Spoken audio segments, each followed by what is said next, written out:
السلام علیکم۔ بسم اللہ الرحمن الرحیم۔ میں نے حضرت یوسف علیہ السلام کے واقعے میں آپ کو یہاں تک بتایا ہے کہ بادشاہ نے جو خواب دیکھا تھا نا، تو وہ اس کا جو ساقی تھا وہ قید خانے میں بادشاہ کے حکم سے گیا حضرت یوسف علیہ السلام سے اس خواب کی تعبیر پوچھنے نا۔ تو حضرت یوسف علیہ السلام اس کی تعبیر بتاتے ہیں کہ تم 7 برس تک لگاتار کھیتی باڑی کا کام کرتے رہو، تمہاری خوشحالی کا زمانہ ہوگا، اور جب غلہ تیار ہو کر آئے تو جتنا غلہ تمہیں سال بھر کے لیے چاہیے ہو اسے الگ کر لو۔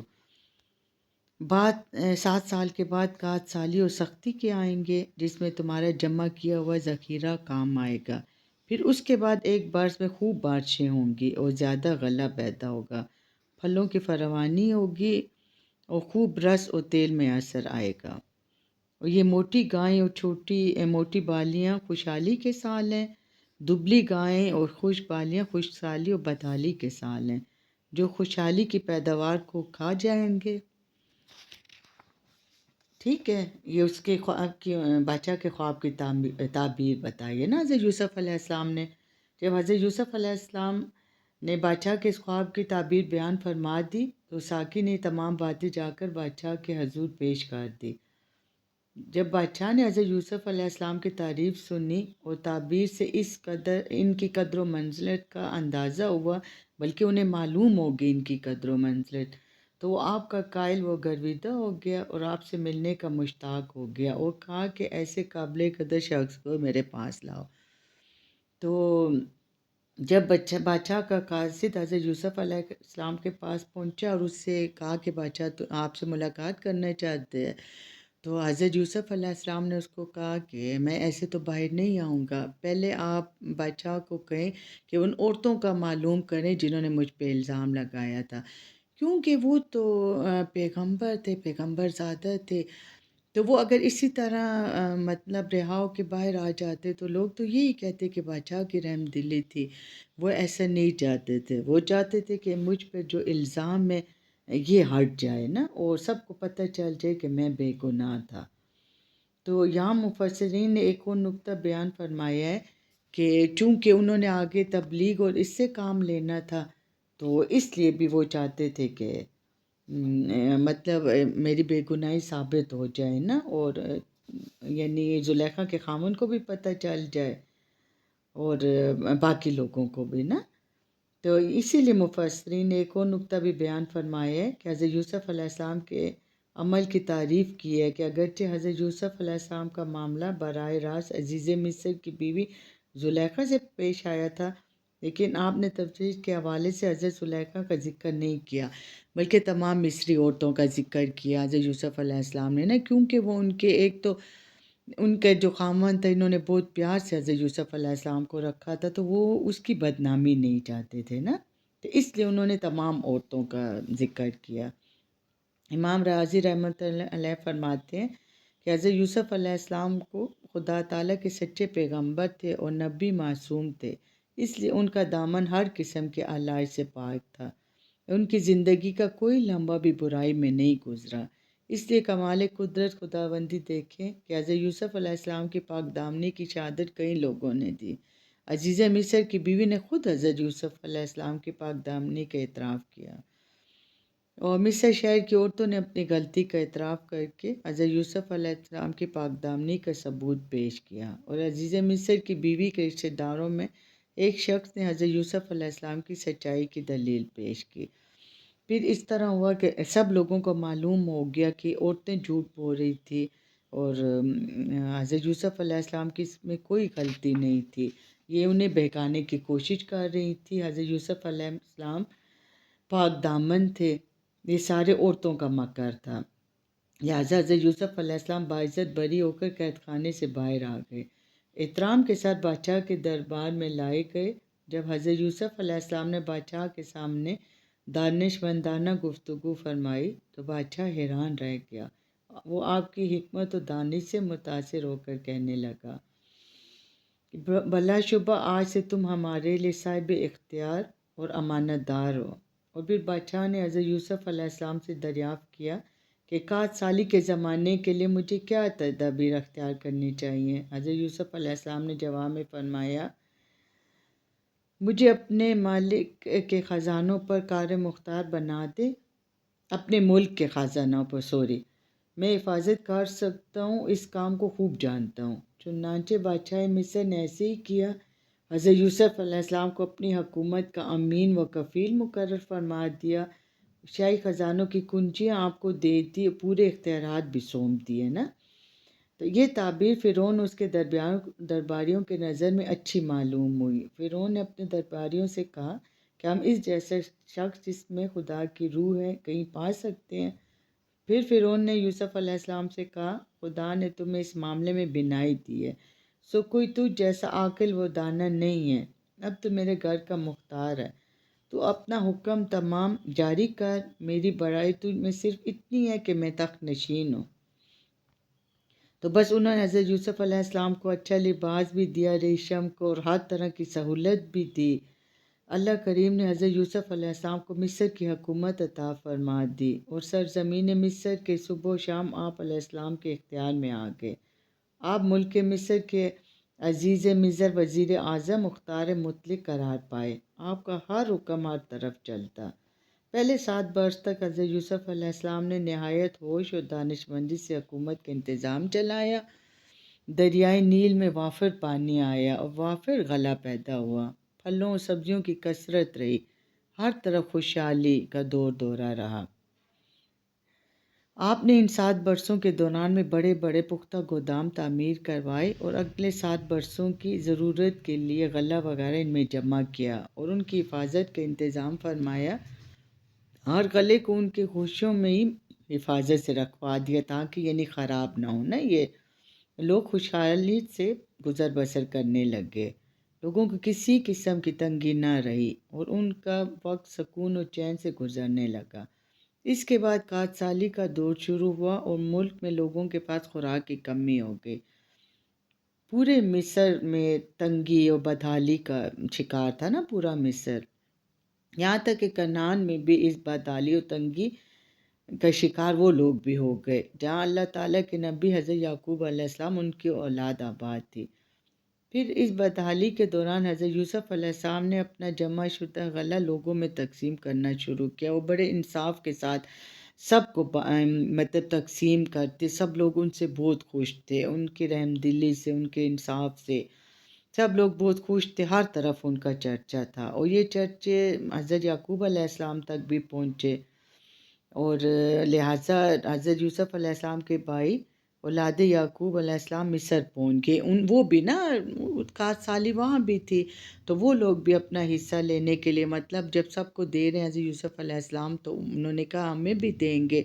مطلب وہ تو غلہ بانٹتے تھے تو یہ لوگ بھی لینے کے لیے ان کے پاس آئے نا۔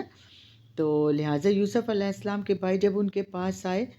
تو ان کے دربان سے اجازت چاہی نا، دربان نے آ کے حضرت یوسف علیہ السلام کو کہا کہ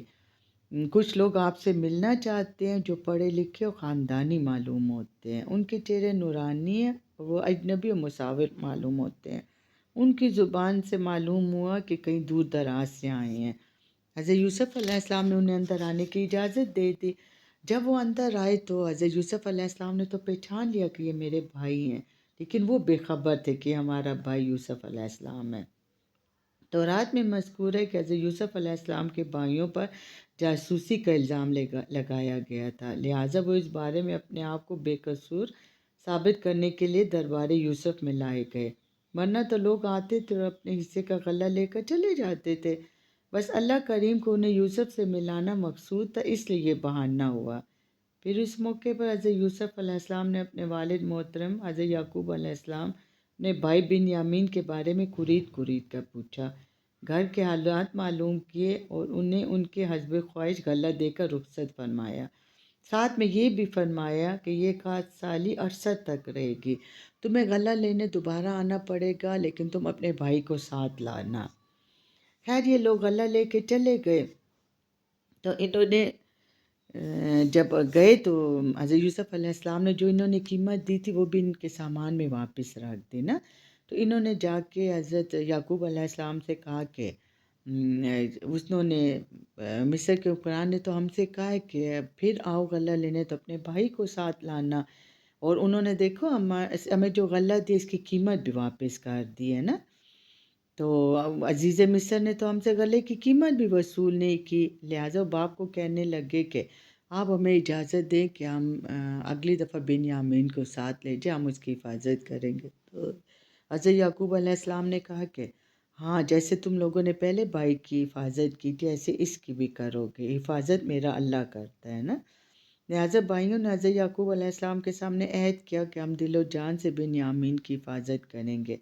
اور پھر ہم عزیز مصر سے بھی وعدہ کر کے آئے ہیں کہ اپنے بھائی کو ساتھ ضرور لائیں گے۔ پھر حضرت یعقوب علیہ السلام نے دیکھا کہ خاندان کے لیے غلے کی مزید ضرورت ہے، تو انہوں نے بنیامین کو بھائیوں کے ساتھ بھیج دیا۔ اچھا، اس کے بعد جب یہ لوگ مصر میں داخل ہوئے تو ان کو والد نے حکم فرمایا تھا نا کہ مطلب تم لوگ اکٹھے داخل نہ ہونا شہر میں نا،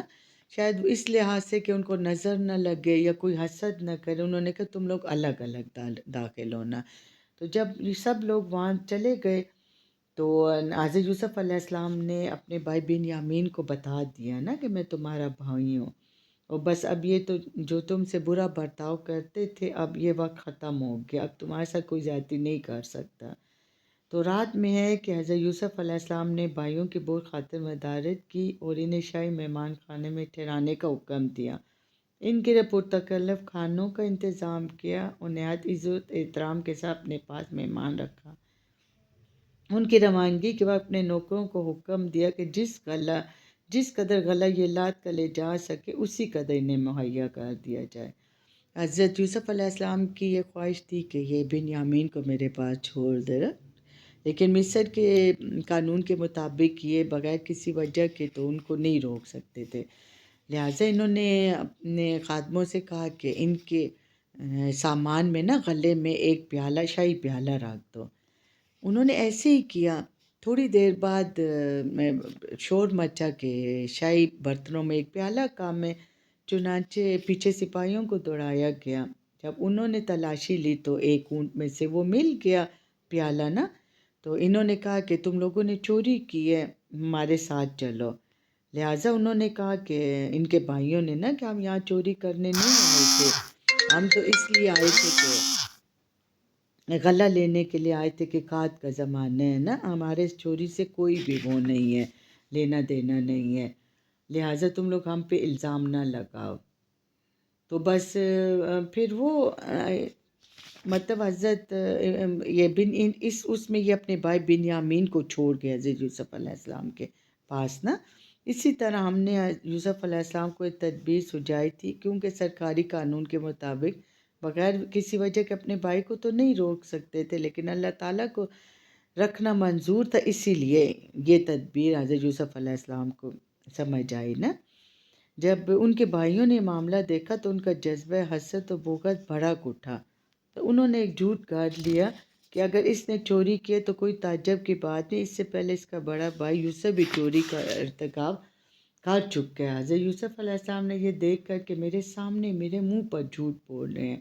صبر سے کام لیا اور خاموش رہے، اور راز ان کا فاش نہیں فرمایا، اور دل میں فرمایا کہ تمہارے لیے برا مقام ہے کہ تم جھوٹ بول رہے ہو، ایک بے قصور شخص پر الزام لگا رہے ہو۔ بعض مفسرین نے اس طرح لکھا ہے کہ آپ علیہ السلام نے ان سے فرمایا ابھی تو تم کہہ رہے تھے کہ ہم چوری کے قریب بھی نہیں جاتے، اب تم اپنے غیر حاضر بھائی پر چوری کا الزام لگا رہے ہو، جس سے معلوم ہوتا ہے کہ تمہارا خاندان ہی چوروں کا ہے۔ اچھا، اس کے بعد حضرت یعقوب علیہ السلام کے بیٹوں نے باپ سے یہ بھی عرض وہ لہٰذا واپس چلے گئے بنیامین کو ان کے پاس چھوڑ کے نا، تو انہوں نے حضرت یعقوب علیہ السلام سے سب کچھ کہا نا، جو کچھ وہاں پہ پیش آیا تھا، لیکن حضرت یعقوب علیہ السلام نے فرمایا یہ تم نے اپنی طرف سے ایک بات بنا لی ہے، حقیقت میں ایسا نہیں ہے، بنیامین چور نہیں ہو سکتا۔ انہوں نے باپ کو بھی کہا نا کہ بنیامین نے چوری کی تھی۔ خیر، اب صبر کے سوا چارہ ہی کیا تھا، اب تو صبر ہی بہتر ہے۔ اللہ تعالیٰ سے کہہ رہے تھے کہ ایک دن بچھڑے ہوئوں کو ملا دے، میرے دونوں بیٹوں کو مجھ سے ملا دے۔ حضرت یعقوب علیہ السلام نے بنیامین کے ساتھ حضرت یوسف علیہ السلام کا ذکر فرمایا اس وقت نا۔ اس موقع پر حضرت یعقوب علیہ السلام نے حضرت بن یامین کے ساتھ حضرت یوسف علیہ السلام کا بھی نام لیا نا، تو یہ میں نے آپ کو بتایا دونوں کا نام لیا۔ لہٰذا یوسف علیہ السلام کے بھائی کچھ باپ کے اصرار کی وجہ سے کچھ قحط کی شدت کی بنا پر دوبارہ مصر جانے کے لیے تیار ہو گئے، کیونکہ وہ دوبارہ نہیں جانا چاہتے تھے نا، بس بن یامین کو چھوڑ آئے تھے، بے فکر ہو گئے تھے۔ انہوں نے کہا اب تو ہمارے پاس اتنی رقم بھی نہیں ہے نا کہ ہم اور غلہ خرید سکیں، بہرحال جانے پر راضی ہو گئے۔ تو پھر کیا ہوا کہ حضرت یعقوب علیہ السلام بھی ان کے ساتھ گئے نا، تو بس یوسف علیہ السلام کے بھائی جب وہاں پہ پہنچے تو انہوں نے پہچان لیا کہ یہ میرا بچھڑا ہوا بیٹا یوسف ہے۔ انہوں نے بھی سارے باپ کو تو پہچانتے تھے، انہوں نے شہر سے باہر نکل کے ان کا استقبال کیا اور بہت عزت و احترام کے ساتھ انہیں اپنے محل لائے نا۔ تو آپس میں جب ماں نے دیکھا تو انہوں نے بے اختیار ہو کے سینے سے لگایا حضرت یوسف علیہ السلام کو نا۔ ابھی یہ باتیں ختم ہوئی اور برادران یوسف کا کاروان پیرہن لے کر چل پڑے، ادھر خدا کے برگزیدہ حضرت یعقوب علیہ السلام کو بذریعہ وحی یوسف علیہ السلام نے خوشبو میں نے لا دیا۔ انہیں اس طرح پتہ چلا تھا کہ مطلب اس وقت انہیں پتہ نہیں تھا نا کہ یہ مصر کا جو قرآن ہے میرا بیٹا ہے۔ اور ایک تھوڑا سا یہ بتا دوں کہ ان کی تو بیٹے کے اس میں رو رو کے آنکھیں تو ان کی تو آنکھوں کی بینائی جا چکی تھی نا، تو لہٰذا یہ میں آپ کو تھوڑا سا اس پہ بتا دوں کہ ان کی حضرت یوسف علیہ السلام نے ایک قمیض ان کے یعنی طرف روانہ کی تھی نا، ایک قاصد کے ہاتھ۔ ایک منٹ، اچھا آپ کو یہ تھوڑا سا میں اس کے بارے میں بتا دوں۔ تو ہاں، انہوں نے وہ قمیض جیسے ہی لا کے حضرت یعقوب علیہ السلام کی آنکھوں پہ رکھی تو ان کی بینائی لوٹ آئی نا۔ تو تب بس وہ جانے کے قابل ہو گئے، تب بھی اپنے بیٹوں کے ساتھ روانہ ہوئے تھے۔ لہٰذا ان کے بیٹوں کو تو پتہ چل گیا، حضرت یوسف علیہ السلام کے بھائیوں کو، یعنی باپ کو بھی سب پتہ چل گیا اور سب ہماری باتیں ان کے سامنے آ گئی ہیں۔ چنانچہ انہوں نے نہایت شرمساری، شرم و ندامت سے اپنے باپ کے سامنے سر جھکایا اور کہا کہ اے ہمارے باپ، بارگاہ خداوندی میں ہمارے گناہوں کی بخشش کے لیے دعا فرمائیں، کیونکہ اب تو ظاہر ہو چکے ہم سب خطاوار قصوروار ہیں۔ حضرت یعقوب علیہ السلام نے فرمایا میں جلد ہی اپنے رب سے تمہاری مغفرت کی دعا کروں گا۔ تو انہوں نے ان کو یعنی ٹالنے کے لیے بھی کہا، کیونکہ وہ یہ دیکھنا چاہتے تھے کہ واقعی یہ اپنی غلطی پر شرمسار ہے یا یہ آئندہ بھی یہ حرکت کریں گے۔ حضرت یعقوب علیہ السلام اپنے سارے خاندان کے ہمراہ مصر کو آ گئے۔ پھر جیسا کہ میں نے آپ کو بتایا کہ ماں نے بیٹے کو سینے سے لپٹایا، حضرت یعقوب علیہ السلام نے اتنے عرصے کے بعد بچھے ہوئے بیٹے سے ملے۔ خیر جب یہ ساری باتیں ختم ہوئی تو حضرت یوسف علیہ السلام انہیں محل میں لے آئے اور اپنے باپ سے درخواست کی کہ آپ لوگ بس یہیں پہ رہیں نا، میرے پاس ہی رہیں مصر میں۔ اور دوسرا فرعون مصر چاہتا تھا کہ یہ لوگ یہیں پر رہیں نا۔ انہوں نے حضرت یوسف علیہ السلام سے کہا تھا کہ تم اپنے خاندان کو مصر میں ہی آباد کر لو، میں انہیں بہت عمدہ زمینیں دے دوں گا اور ہر طرح سے ان کا خیال کروں گا۔ حضرت یوسف علیہ السلام نے اپنے والد سے کہا کہ جب فرعون مصر یہاں آباد ہونے کی درخواست کرے اور زمین کے انتخاب کے لیے کہے تو آپ فلاں فلاں زمین طلب کرنا، ان سے کہنا چونکہ ہم قبائلی اور صحرائی زندگی کے عادی ہیں، مویشی چرانے کے خوگر ہیں اور ہم شہری زندگی سے ہٹ کر زندگی گزارنا چاہتے ہیں،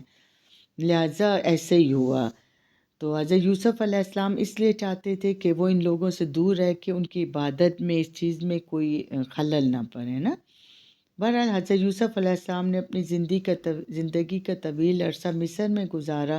اور جب آپ علیہ السلام کی عمر 110 برس کی ہوئی تو آپ کی وفات ہو گئی۔ حضرت یوسف علیہ السلام نے وفات سے پہلے اپنے خاندان والوں سے یہ عہد لیا کہ مجھے مصر کی سرزمین میں دفن نہیں کریں گے، بلکہ عارضی طور پر مجھے مصر میں دفن تو کر دیں، پھر وعدہ خداوندی کے مطابق بنی اسرائیل دوبارہ فلسطین میں میرے آباء و اجداد کی زمین پر واپس جائیں تو میرے جسد اطہر بھی وہاں جا کر دفن کریں۔ چنانچہ بنی اسرائیل نے حضرت یوسف علیہ السلام کی وصیت کے مطابق ان سے وعدہ فرما لیا کہ وہ ان کے فرمان گرامی کے مطابق عمل کریں گے۔ لہٰذا جب حضرت یوسف علیہ السلام کا انتقال ہوا تو انہوں نے آپ کے جسد مبارک کو حنوط کار کے تابوت میں محفوظ رکھ دیا، اور جب موسیٰ علیہ السلام کے زمانے میں بنی اسرائیل مصر سے نکلے تو وہ اس تابوت کو بھی لے گئے اور ان کے آباء و اجداد کی سرزمین میں لے جا کر انہیں دفن کر دیا۔ اس طرح سے حضرت یوسف علیہ السلام کی دلی تمنا پوری ہوئی۔ بس حضرت یوسف علیہ السلام کی قبر شریف بلاتا میں، جو فلسطین کے علاقے نابلس کے گاؤں میں، اور یہ قبر ایک درخت کے نیچے ہے۔ ویڈیو تھوڑی لمبی ہوگی لیکن کیا کروں، حضرت یوسف علیہ السلام کا واقعہ بہت لمبا تھا تو میں نے بہت ہی مختصر کر کے آپ لوگوں کو بتایا ہے۔ پلیز سن لیجئے گا اور دعاؤں میں یاد رکھنا۔ اللہ حافظ۔